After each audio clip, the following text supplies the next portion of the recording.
I am the Tofu Golem. Please enjoy the video. You start by opening Honkai Star Rail and entering the Warp Tracker interface. This is where data collection begins. Make sure you have the required tracker items and enough stellar jade or free attempts because shortages stop progress.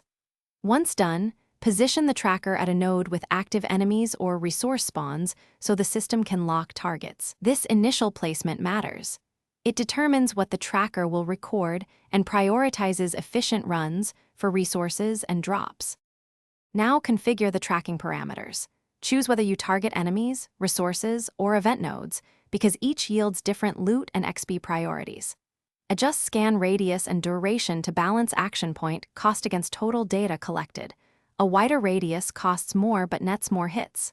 Once configured, enable auto-repeat if you have time and resources, or use manual confirmation to conserve AP. These choices shape efficiency, so make sure your settings match your farming goals and playtime. You execute the tracker and watch the first set of reports to confirm expected drops and encounter types.